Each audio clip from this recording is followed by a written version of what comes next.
हरि ओम। ॐ सहना भवतु, सहनौ भुनक्तु, सह वीर्यं करवावहै, तेजस्विनावधीतमस्तु मा विद्विषावहै। ॐ शान्ति शान्ति शान्तिः। श्रुतिस्मृतिपुराणानाम् आलयं करुणालयम् नमामि भगवत्पादम् शङ्करं लोकशङ्करम्। शङ्करं शङ्कराचार्यं केशवं बादरायणम् सूत्रभाष्यकृतौ वन्दे भगवन्तौ पुनः पुनः। समस्तजनकल्याणे निरतं करुणामयम्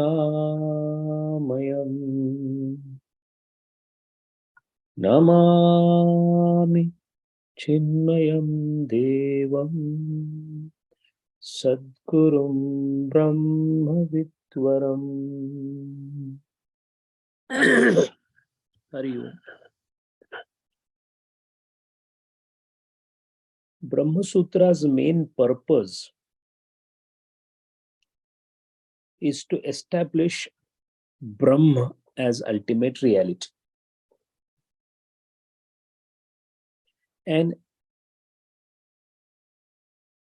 umpteen number of ways we can do the mananam. Study of Brahma Sutra is mananam, contemplation, cogitation. In a variety of ways, we are trying to see the reality, Brahma, and trying as best as possible through the intellect to get a faint idea about the reality.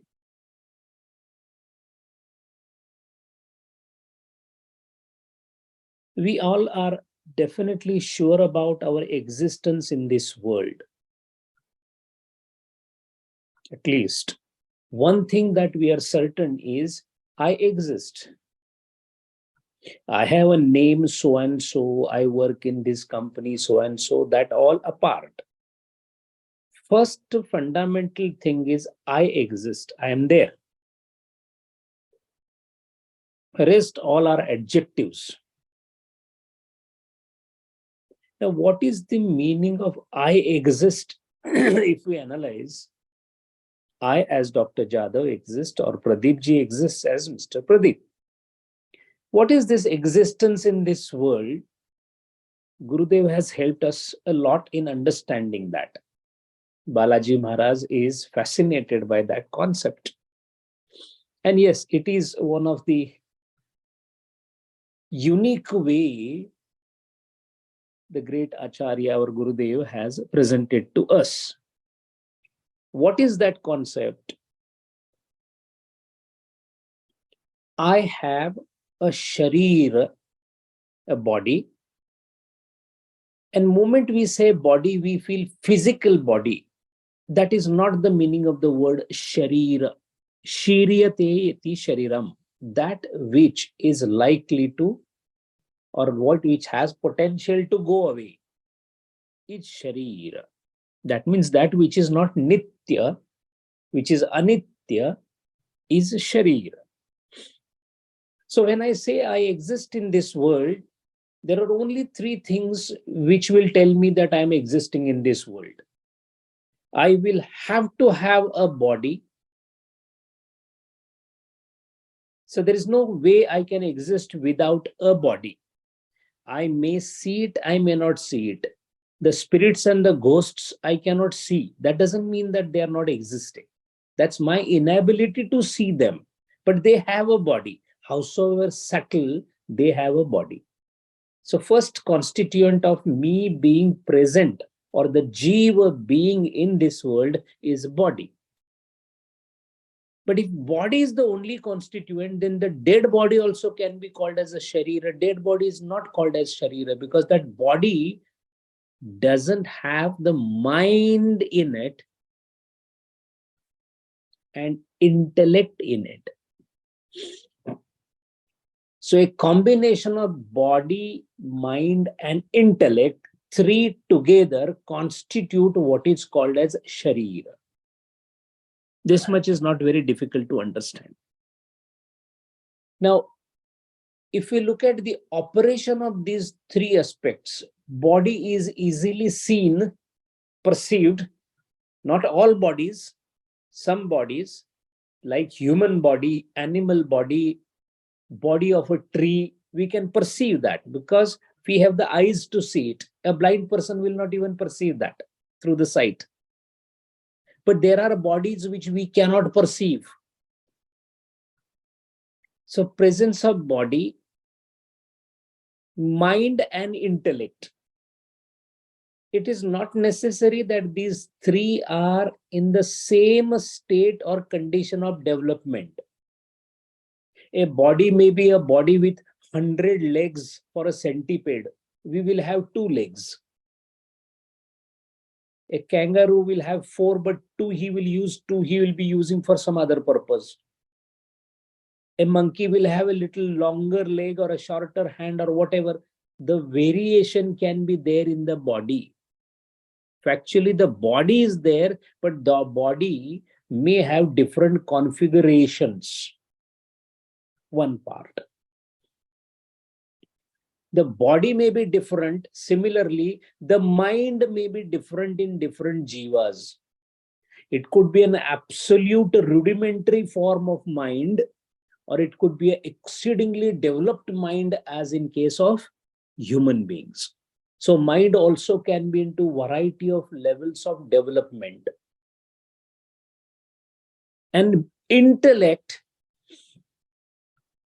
which is a fine separation from the mind, is again an aspect which is again varies in terms of development, starting from almost negligible or zero to one of the highest in the human beings. Body is a perceivable or seeable or perhaps ascertainable or tangible thing. Mind has never been ascertained by its presence, only by its function. Intelligence is never ascertained by its presence, but only by its function. That means mind and intelligence are karyanumeyi. That means if they act, we come to know that they are existing. If they do not act, we don't come to know about it. This is not so for the body. A Rishi may be sitting in meditation. He may be unaware of his body, but we can see his body. That means even when the body is not functioning, it is ascertainable or tangible. But mind and intelligence are not tangible or ascertainable unless they function.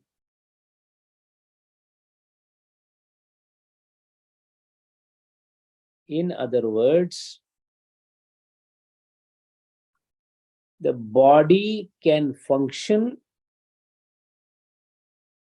only and only if mind and intelligence is functioning.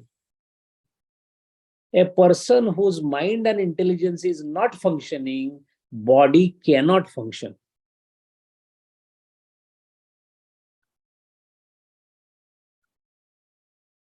Any bodily function presupposes involvement of mind for sure, and perhaps involvement of intelligence.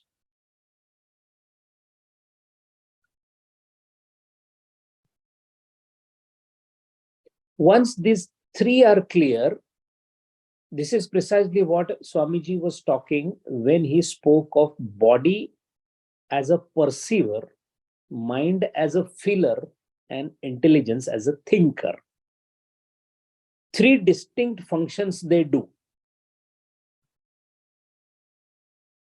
Whenever the jiva, which is comprising of body, mind, and intellect, comes in contact with any object, whenever body, mind, intellect comprising jiva comes in contact with an object, then the object is ascertained or recognized by this jiva.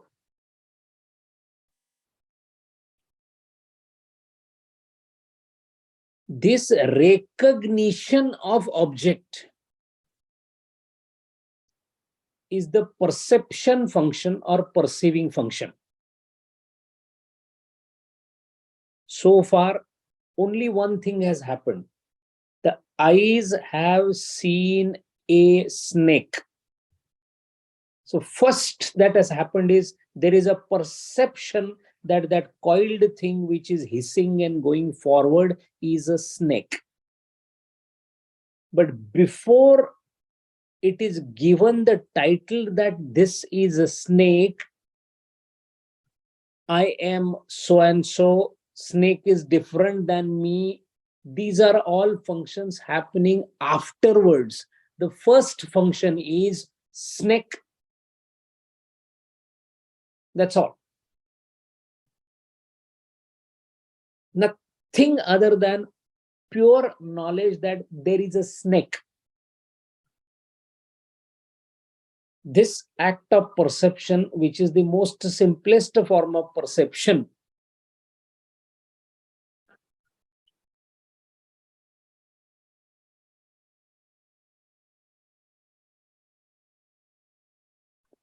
moment this perception interacts with the mind reacts to the object.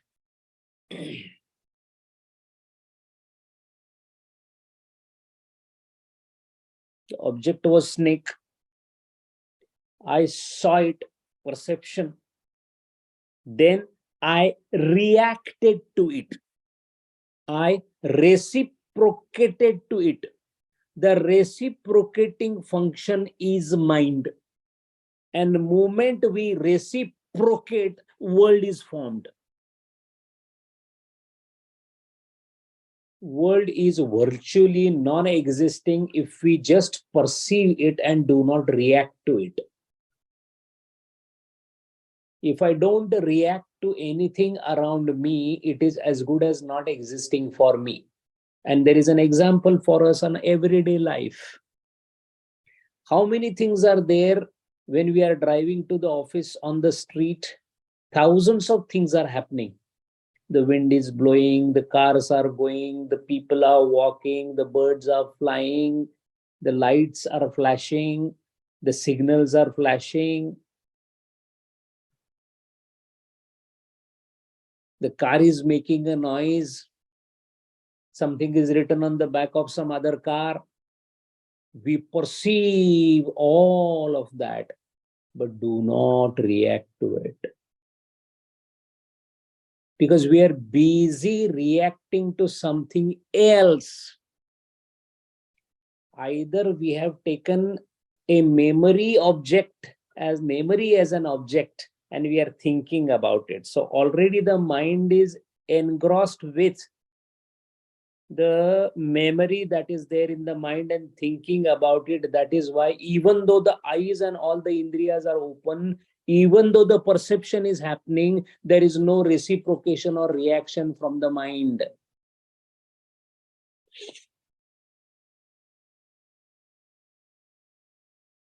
If the mind is the reciprocating organ,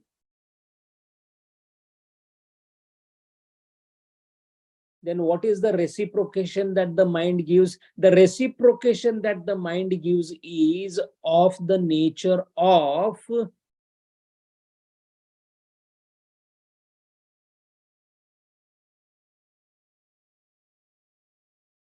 emotional reaction.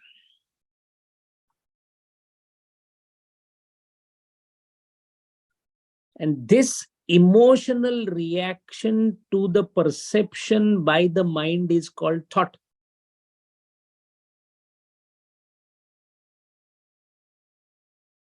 Body perceives, mind reacts. The reaction of mind is always emotional because it is tainted by either good or bad, wanting or unwanting, anukul or pratikul. So this reciprocation or reaction to the object that is being perceived by the senses or the body creates a world for us. This is our world. If you do not perceive the object, and even if you perceive the object but do not react or reciprocate, the world is virtually not existing. Now this explains very nicely how a Jivan Mukta looks towards the world. He perceives all the world. He perceives you talking to them. Gurudev, so many people were talking to him. He was talking to them. But the mind was not reciprocating with likes or dislikes.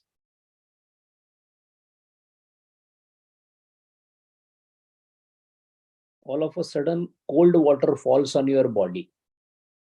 So you perceive the cold water, and the mind reacts with it's cold. That's fine. This is a normal reciprocation. This cold is very bad. I would not like to have this on my body. I want to wipe off immediately. Why the hell the water came? This is called likes and dislikes reaction.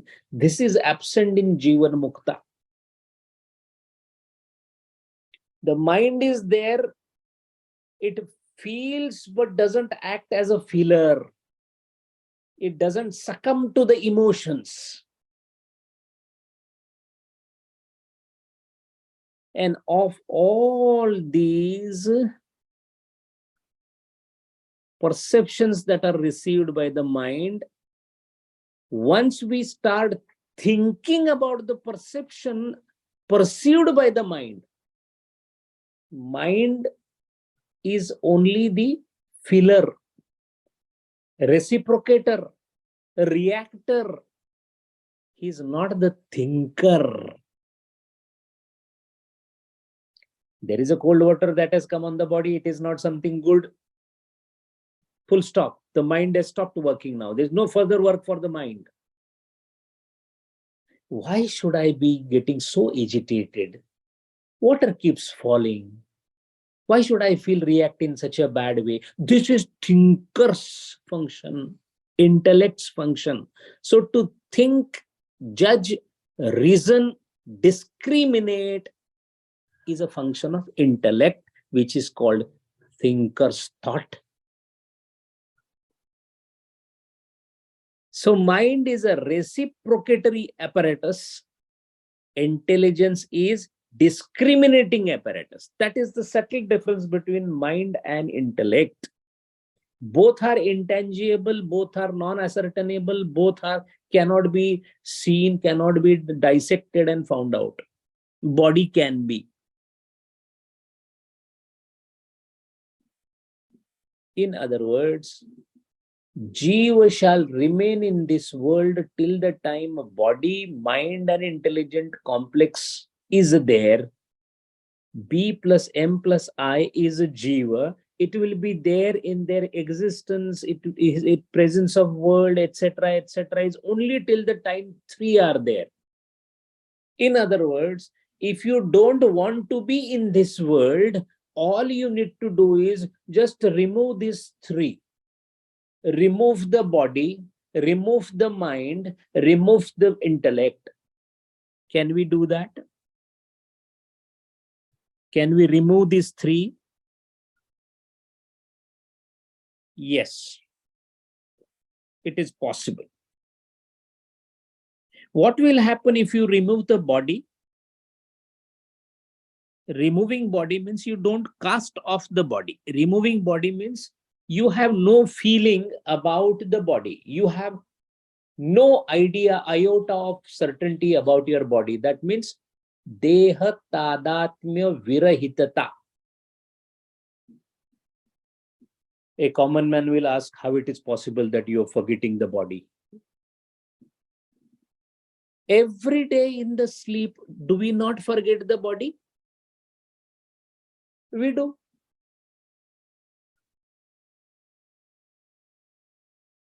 We forget the body because we are somewhere else. Where are you? Somewhere else in deep means where are you?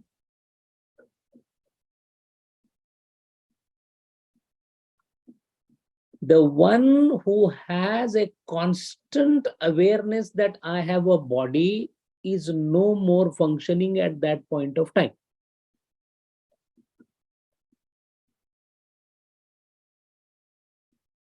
Similarly, by not sleeping, yet through some efforts called ekagrata, it is possible for us to forget our body.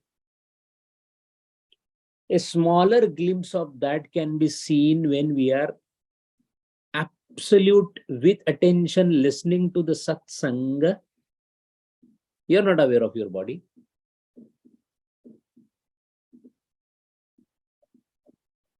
Till the time the concentration is in listening, you feel as if you don't have body because you don't attend to the body, because you are attending to something else. In other words, if you continue to attend to one thing, rest everything is automatically going to be forgotten. That one thing is called ekam agre asid ekagrata.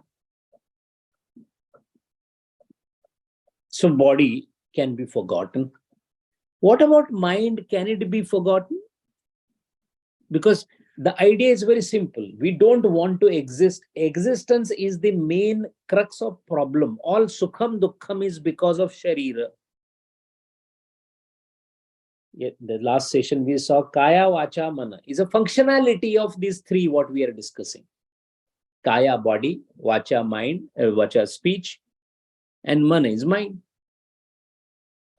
In a functional way we saw in last session, but in a structural way, body, mind, and intelligence, these are the main obstacles, stumbling blocks for not being moksha praptata. That Gurudeva's Om, which is given there,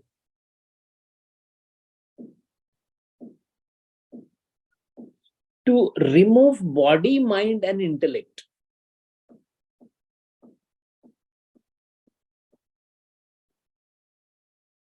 These three are strung together and kept away from the real nature or Brahma by the vasana there.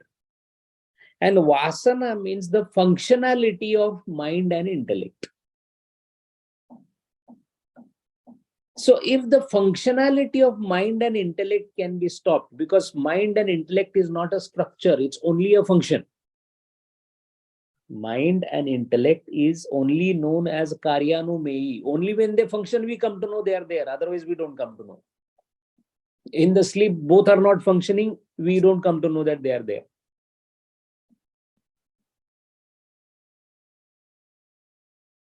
There is a beautiful lady walking on the street. The mind is working. That means you have a mind. And you feel like, following her. Intellect is not functioning properly. Discriminatory power is going down. So mind and intellect only you come to know through functionality. Body is a mere apparatus to follow. It is a means, medium, instrument. Sadhana. The aim is to remove body, mind, and intellect. To remove that, all that we need to do is either I tackle every time the mind goes somewhere, I see that it doesn't function. Intellect tries to function, I see it doesn't function. Body functions, I see it doesn't function. So, easier to control the body than to control the mind, and the difficult to control is the intellect.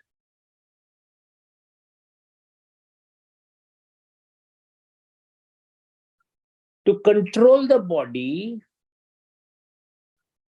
we do not let the body go there where objects are lying. If you don't go and sit in the disco or in a brothel or a club or a pub, there is no question of your body committing something because of the lust of the object. So body can be kept away from these things.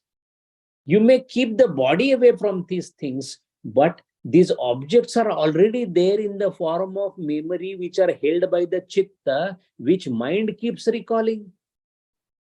So I may not be drinking physically, but the thought of alcohol can come in my mind by just taking it out from the files of the memory, from the chitta, by the mind.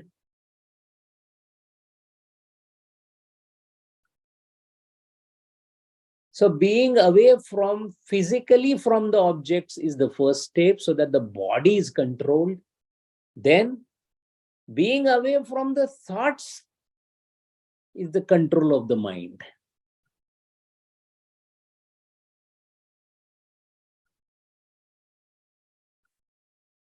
Once the body is under control, mind is under control of the thoughts, then the intellect gets a question what to think. So far, what was intellect? Intellect is a judge. The judge was giving orders on criminal cases. The mind was doing crimes and intelligent was giving decision on criminal cases. But if the body and the mind stop doing this activity, then intellect as a judge has no case to deal with the external world. The judge called intellect becomes unemployed as far as the world is concerned. Such an intellect which is no more involved into mind and body is the intellect which then gets devoted to the question of finding the real nature of you, not till then. The intellect shall start searching, who am I? What is my nature? What is Brahma, etc., etc. Only when and only when the body and the mind has sufficiently retired from the external world, by body no more acting as a perceiver, mind no more acting as a feeler, then the thinker has got no role in the external world. So he automatically, not by volition, automatically he turns inside and starts a journey to know the truth. Surprisingly, body gets sublated by mind, mind gets sublated by intellect, but intellect gets sublated by its own intellect.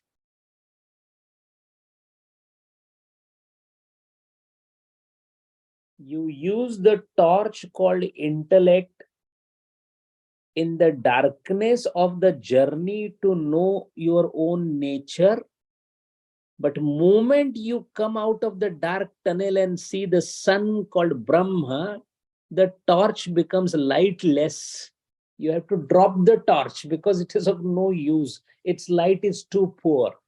It had relevance till the time the tunnel of darkness called Ajnanam was there, but now it is of no more use. So, body and mind can be dissolved, destroyed, depleted by the use of intelligence. But the intelligence depletion itself can happen only in the journey by which intelligence itself takes us towards the final frontier. Such a person whose body, mind, and intellect is gone, one who is neither the perceiver, nor the feeler, nor the thinker, is a person whose V or Vasana is instantly gone. And he becomes a Shariri.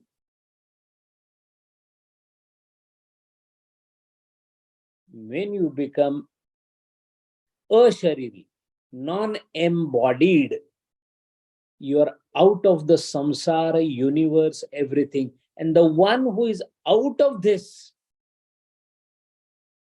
is definitely the Brahma. These are mutually exclusive entities. You are Brahmi Bhuta, then you are not in the world. You are in the world, you cannot be Brahmi Bhuta. Does that mean that Brahmi Bhuta doesn't understand the world? He does. But as what? As illusion. That is the reason why in Brahma Sutra, Acharya is telling us that, look, first try to understand that Brahma is not something that you can think on the regular worldly line of yours.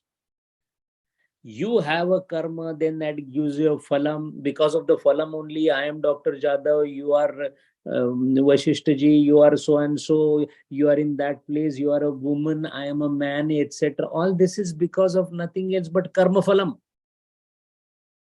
The very fact that we are here with the body is because of the karma phalam. And we are doing upabhog of the phala. In the last birth, maybe we studied together something in the Adhyatma. So we are again coming and studying together as a phalam of that study, furthering the study. It's a phalam. It's a sattva guna function. Studying the scripture early in the morning by completely discarding the comforts of the morning, etc., is nothing else but the udaya of sattva guna. Why did it happen with us only 6, 7, 8, whosoever is attending? Is because others, it is still that udaya of sattva guna is not there. So this is a phalam of the karma we did in the past birth. Why is it that only 25 people come on Saturday and do the satsang of Gurudeva, when the population of this place is more than 5 million? Is because only those who did that particular punya karma in the past, as a phalam of that, you are attending the satsang. So we are all used to karma and its phala, good or bad. Naturally, you tend to think that Brahma Prapti must be also similar. I will do sadhana, sadhana, sadhana. As a phalam, I will get Brahma. No. But then the question comes, but I always see that people, they first do vairagya, then they go for study, then they sit in meditation, they do contemplation, they keep doing meditation, and they get Brahma Prapti. That means this is the phalam of the meditation. No. How can you say that Brahma Prapti or Atma Jnana is not the phalam? Because so much you do, and then you get that. So much you do, sadhana is karma, and Brahma Jnana or Atma Jnana is phalam. It's simple as that. No. Acharya is saying no, because phala is a upabhogya vastu. Upabhogya vastu means you have to enjoy it for some time and then it goes off. Take any phalam. I did the penances, a sadhana, and I got a siddhi. I know the minds of all the people in this world. I have got clairvoyance, a siddhi. I can increase my body to a large extent. I can make it heavy. Garima, Laghima, Mahima, Siddhi. These are phalams of the concentration that I was doing. How long this Garima and Laghima will last for me? Till the time the body is there. No, but what if I make the body 1 million year old? I want to rebel. I can remain alive for 1 million, but 1 million also is a limit. No, what about 1 billion? 1 billion has a limit. No, but Brahmadeva remains. Brahmadeva has a limit.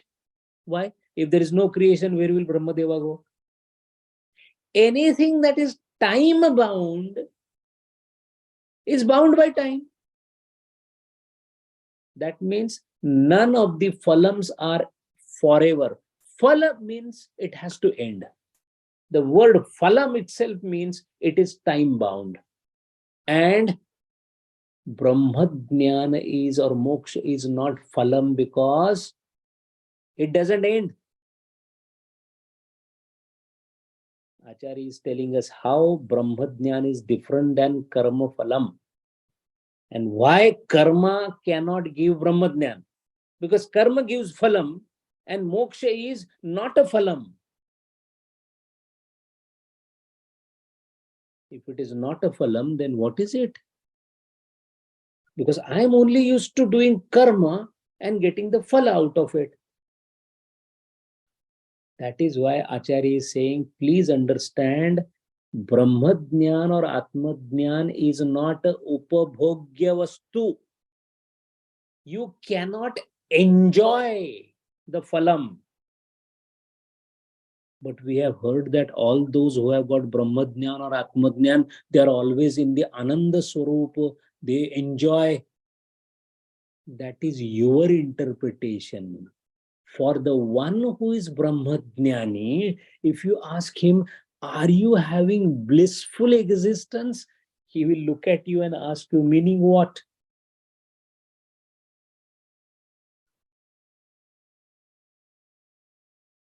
Why will he say that? Because he is not aware of the bliss that the state has, because being aware that you are blissful is not being in bliss.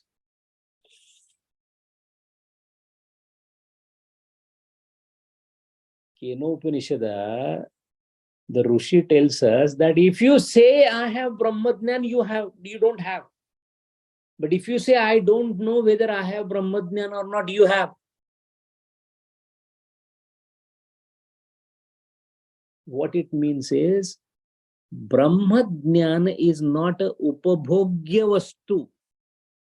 And all your Purva Mimamsa, Karma Kanda, Upasana, Ekagrata, Puja, Archa, Japa, everything is karma. So that means, Maharaj, I should stop all this? You should not stop all this. But this will lead you to that place. This is not the place. A map will tell you how to reach a destination, but reaching destination is not map.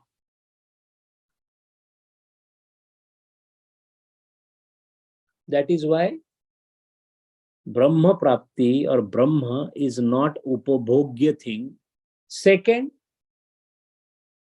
karma always presupposes sambandha between Indriya and Vishaya. Indriya, Vishaya, mind, karma. In 18th Adhyaya, karma requires 5 components, etc. is already told there. So, if there is a contact of Indriya with the Vishaya, karma happens. For example, I am doing a yajna. So, there is, of course, my eyes are used, my hands are used, karmendriyas are used, jnanendriyas are used. That is how I do a karma. Even today, day-to-day functioning, what I am doing is karma only, no? Including the speech that I am right now delivering, I am using my Vag function. Vak function is being used. Moksha does not require or does not necessitate Vishaya and Indriya at all. In fact, if the Vishaya and Indriya is present, moksha can never be there.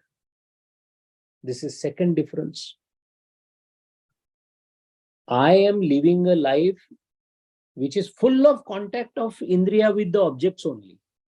What it means is, it is an indirect indication that if you intend to have moksha or Brahmadnyana, you will have to go away from Indriya and Vishaya Sambandha. So first thing is, Brahmadnyana is not upabhogya vastu, it is not phalam. Second, it is not a subject of Indriya Vishaya Sanyoga. So wherever there is Indriya Vishaya Sanyoga, Brahma Jnan cannot be there. Then in karma phalam, if I do good karma, I will get good result. If I do better karma, I get better result. If I do best karma, I get best result. That means there are levels of phalam. There is a man who all his life toiled hard for all the oppressed people in the world. That means he has done a lot of dharma, punya sanchaya. As a result of that, in the next birth, he will getting punya karma phala. He might be born in the most prosperous place with lots of abundances around. If you fulfill the hunger of a very hungry person, in the next birth, you will get lots of food for yourself. If you deprive somebody of the food, you will remain hungry in the next birth. This is how the karma phalam goes on. So that means there will be somebody having, let's say 10% punyam he has done, he will get 10% good phalam. 20% good punyam, 20% good phalam. That means there are gradations in phalam. Brahma Jnana doesn't have gradation. You are Brahma Jnani, that's all. See, this is a very, very important concept, because look at the person in the north called Kabir Maharaj. Look at the person in the south called Narayan Guru. Look at the person in the Tamil Nadu called Ramanujacharya. Look at the person in Karnataka, Madhvacharya. Look at the person in the Calcutta called Ramakrishna Paramahamsa. Look at Jnanadeva, look at Namadeva, look at all these saints. You will realize that all of them, moment they have Brahma Prapti, they have same experience.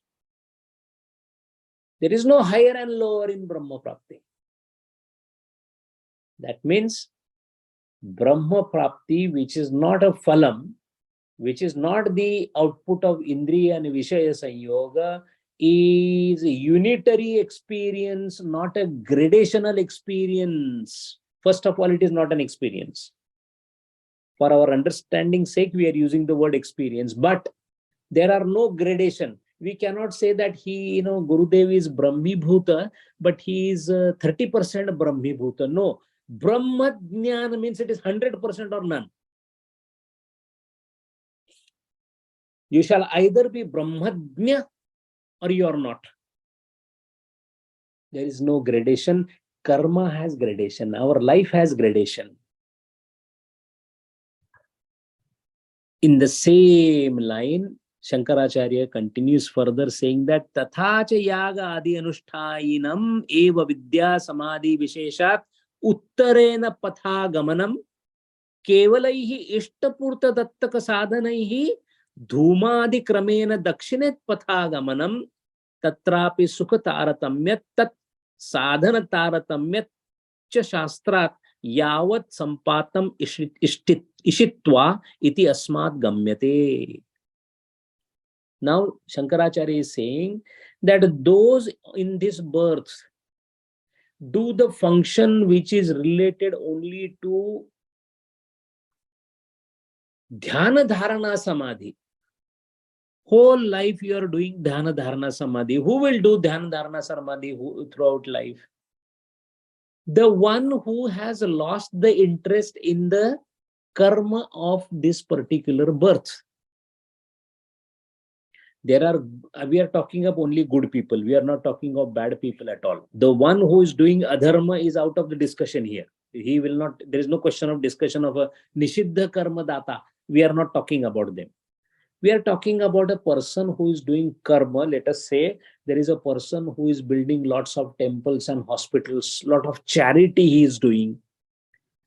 He is doing his own functioning of whatever he has to do, in the sense that he is doing all the functions as told in Vedas.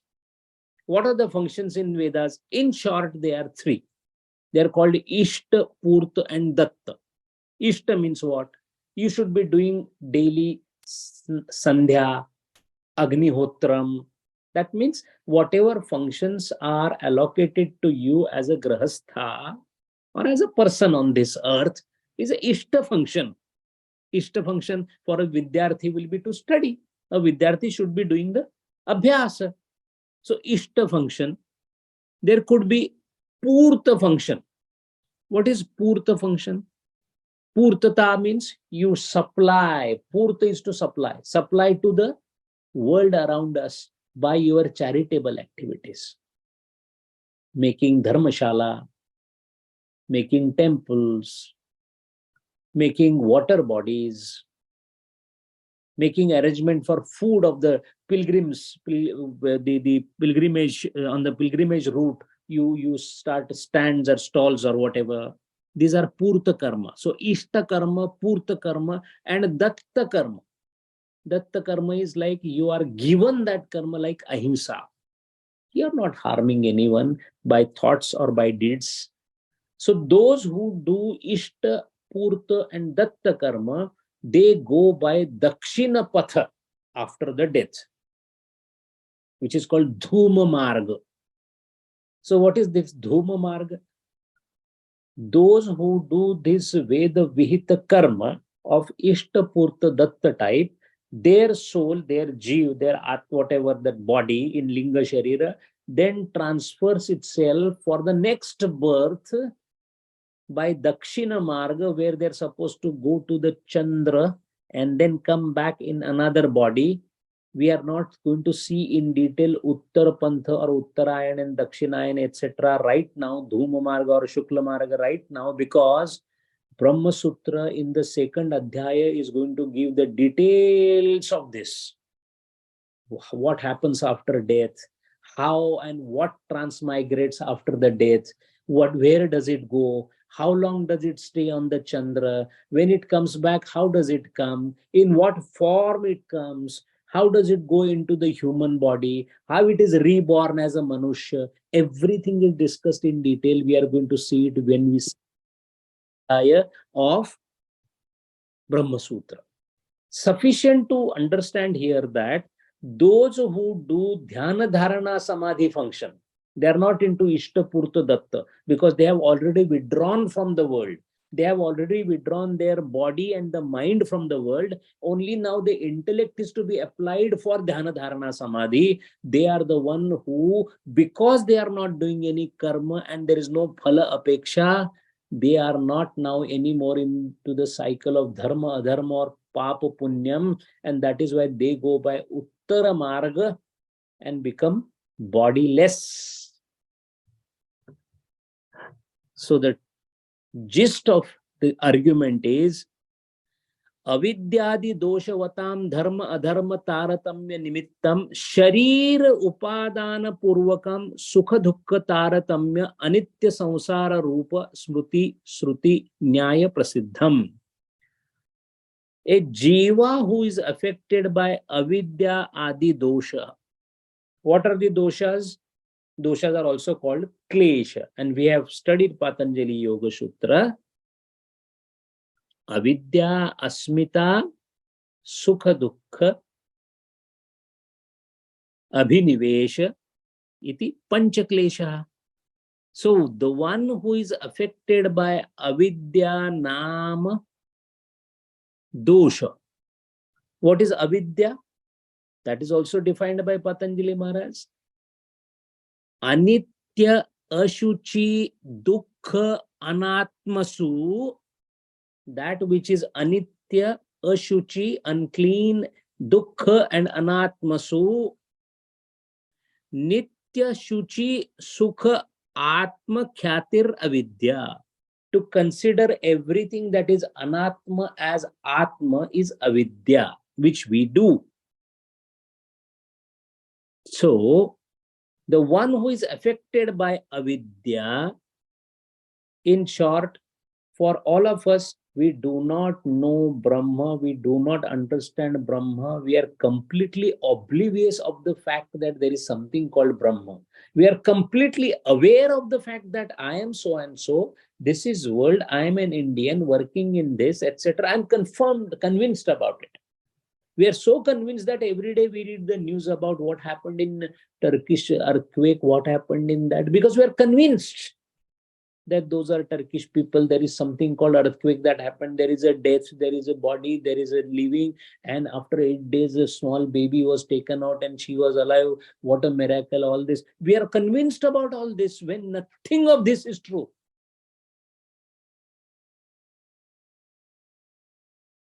So much we are convinced about the world that if somebody says that it is not existing, we laugh at him saying that, is he a mad person? Every day, what do you mean by tag? I take bath, I could wear clothes, I go to office, get this is my wife, my child. You say all this is not existing? How ridiculous. Avidya. This confidence that we have that whatever is existing is true is the function of avidya. And Acharya says, because of avidya, you tend to do dharma and adharma. What is dharma and adharma? Because you don't know you are Brahma and you're sure that you are on the part of this world, you start acting and functioning. And you justify also, oh yes, I am a father, no, I have to work like this. And in this world, you see, you have to make money. Without money, there is nothing in this world. You have money, you have enjoyment, and you need that. And in the future, you never know. You may need the money, so you must save the money. I start acting on the fact that this is universe, I am part of it, and I must do some function. And while doing the karma, I do certain karmas which then harm the others. It is called adharma. Or I do the karma which is helping others, called dharma. But either of them are nothing else but functioning in this world. Until the time you function, for good or for bad, you need body. And you will have body. So that means sharir or embodiment is the result of dharma and adharma, papa and punya. Why do you do papa and punya? Because you think this is the real world. Why do you think this is the real world? Because of avidya. Avidyadi doshavatam dharma adharma taratamya nimittam. Higher the punya, lower the punya, higher the papam, lower the papam, taratamya nimittam, sharira upadana purvakam. That is the reason, that is why it is called samsara. Now, if you have done something which is having, you've done a karma and it is a sadosha karma, a faulty karma you did.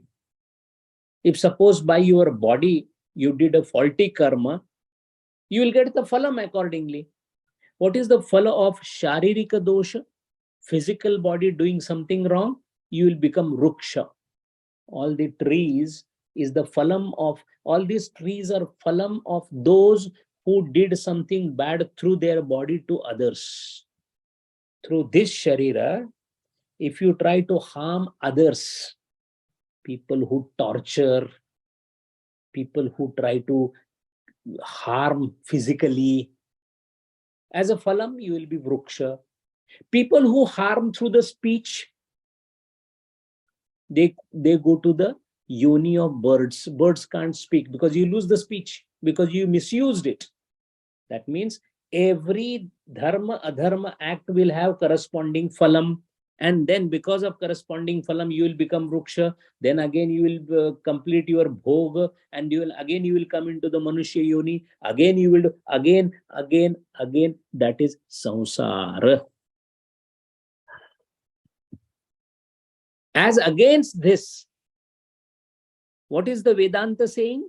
Tatha cha sruti naha vaisa sharirasya sataha priya apriyoho apahatihi asti.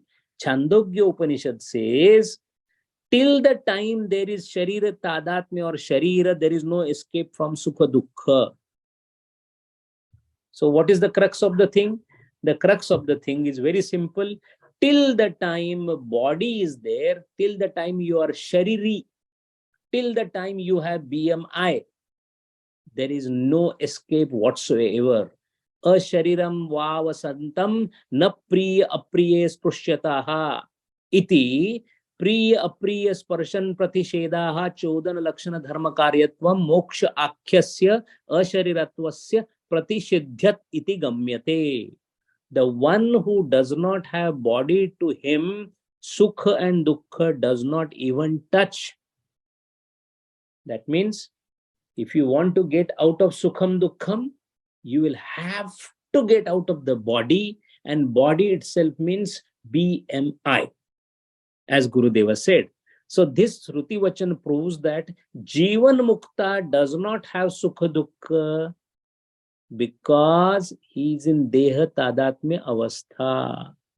There is the secret of why Gurudeva was always happy. In fact, he was not even happy, he was beyond that. But we always see his biography and we say that Gurudeva, when he had this heart element and this had this, and even at the end, if you read the last days of Gurudeva, one person came and told Gurudeva that and he was not meeting anybody. You know, people were not allowed to meet him because he was anyway suffering. He was having lots of issues. Still, one man somehow tried his level best and desperately went and met Gurudeva and said that, Gurudeva, I have got a heart element. I just want your blessings because I have got this heart element. I don't know how long I will live. Gurudeva patted on his back and said that, come, sit here. You got one element, I got many. We have got something common. Sit here. The approach of Gurudeva to this physical element was possible only because he was not in the body. See, the beauty of Jivan Mukta is Jivan Mukta, even when he is alive, he has no concern with the body. Sounds strange, but it is true. Knowing that I have a body and simultaneously knowing that it has nothing to do with me is not a small thing. It is only possible when you are Brahmadnyani. Tapovan Maharaj, when he was traveling to north towards the Himalayas, during the summer, absolute heat, the temperature soaring at around 47, 48, 50, whatever, he saw one man completely naked, lying on a hot stone and smiling. Compassionate being Tapovan Maharaj, he went and tried to help this man, saying that, Maharaj, can I help you? It is so hot and you are lying here. He said, you go. Don't try to help me. I am very happy here. How is it that at a 50-degree temperature, the body is getting boiled over and this man is just laughing at the scorching heat and the sun? Is because Deha Tadatmya Rahitata was gone. Oh, does that mean that their body will not get burned? It will get burned. Ramakrishna Paramos had a fall on a burning log of wood while he was in Samadhi and didn't know about it. Then when he came out of the Samadhi, that was the time they found that, oh, he had a wound and it took couple of weeks to heal. That means the body suffered. When the body suffered, why did he not get the pain? Sukham dukkham. Sukha dukkha virahitata is nothing else but sharira tadatmya rahitata. So ashariri is the one who is Brahmavid. That means Brahmavid, the knower of Brahma, never stays in the body. In the says, he may be embodied, but he has nothing to do with the body. This is a very critical point here, because if moksha is understood by Dharma Shastra, then Jivan Mukta cannot be free from Sukha Dukkha. Because if Brahmadnyan is karma, obtained by karma, that means the phalam will be over. That means the person who is Jivan Mukta in the year 2022, by 2030, he will no more be Jivan Mukta. He will again become bound or baddha. That doesn't happen. Once Brahmaeva, always Brahmaeva. Brahmadnyan is only once. Even if he wishes, he cannot wish because wishes are gone. He cannot come down. Once a king, always a king. Once a Brahmadhyani, always a Brahmadhyani. A Brahmadhyani may still stay amidst the world, like the Gurudeva, Vivekananda, Ramakrishna, Jnanadeva, they all stayed. But that staying is not that staying of ours. We stay within the BMI. They stay in this world using the BMI, but being in Om. What are the further nuances of Brahmadhyan and being Brahmadnya? Is again the discussion. Acharya has taken maximum time to elaborate the fourth sutra. That is why this commentary on the fourth sutra is the longest on a particular sutra in Brahma Sutra. That is why we are still in Tattu Samanvayat. That is the sutra that we are studying. We will still continue study till the fourth sutra is complete. And that is why Acharya is devoting as much time as possible to educate us that how Brahma Jnana as a process, Brahma as ultimate reality is something unimaginably different than what we are used to. So do not use anything that you are used to. You will have to go out of the box to understand it. That is what he's trying to make us understand through different nuances. We will see further more nuances of these discussions and Bhashyam in the coming session. Hari Om. Om Purnamada Purnamidam Purnat Purnam Mudachyate Purnasya Purnamadaya Purnameva Vashishyate. Om Shanti Shanti Shanti.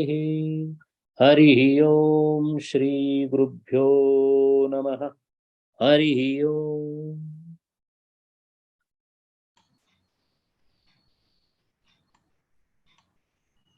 Hari Om. We'll have some questions. Hari Om. Hari Om Sanjay ji. This Deha Tadatma Rehidada was evident in Sri Ramakrishna Paramahamsa's life. I have read about it. How biologically it is agreeing? This is what I understand. I don't understand. Yes, the biologically or our science, there is something called proprioception or awareness in neuroscience. Proprioception means you are constantly aware that you have a body. This awareness that we have is maintained in the brain through a neuronal system. And the system usually is called a reticulo activating system or RA system. It's actually nothing else but the neurons, the nerves that are comprising here at the top. Now, this system always makes you aware that you have a body and you are standing, you are sitting, you are inclining, you are reclining. Automatically, you come to know. You don't have to make any efforts to know. For example, when you are driving, you're talking to somebody, but the feet are normally going on the accelerator, brake, etc. Second thing is while walking, you walk without thumping on the ground because you know how much the foot should come down.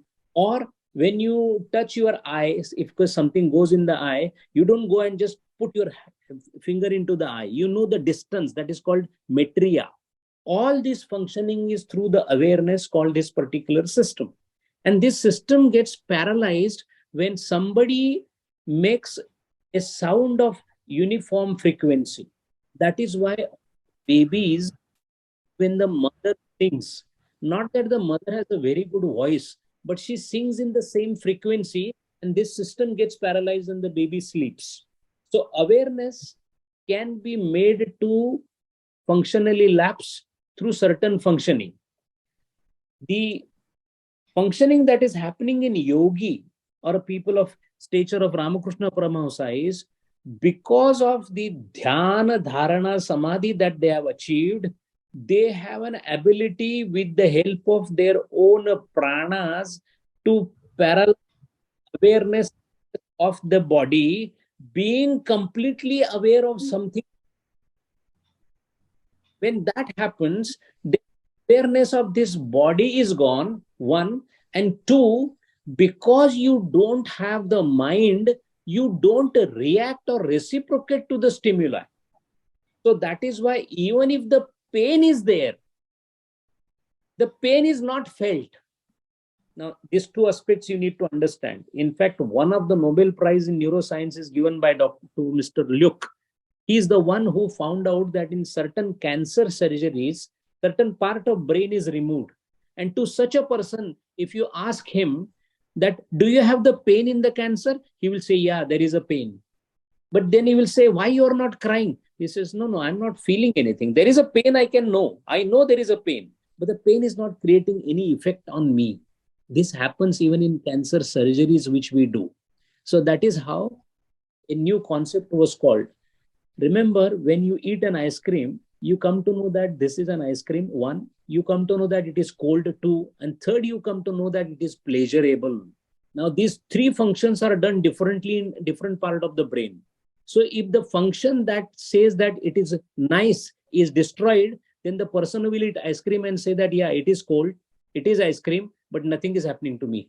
I am not enjoying it. Because the enjoyment part, similarly, the awareness part in the brain gets into a completely different set of neuronal mode.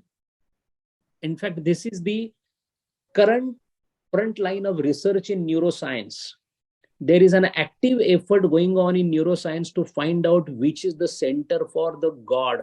In the sense, center where you get this feeling that there must be a God. Where is that center? So it is still under investigation, but biologically, a yogi is able to reset the neuronal connections and in a manner whereby the body consciousness is voluntarily lost. Are you? Then illusion and hallucination also have the same effect, isn't it? That means the person who is under illusion or hallucination, he is not aware that he is hallucinating. In case of a yogi, he is aware of what is happening. In sleep also, we are in samadhi, but we are not aware that we are in samadhi. While a yogi, the samadhi sleep-like condition where he is aware that he is in samadhi. See, the difference between the two is you may be having illusion, but you never know that you have an illusion. Others know that you have an illusion. Oh. Imagine having illusion and knows that there is an illusion. That is a different state. That is the difference.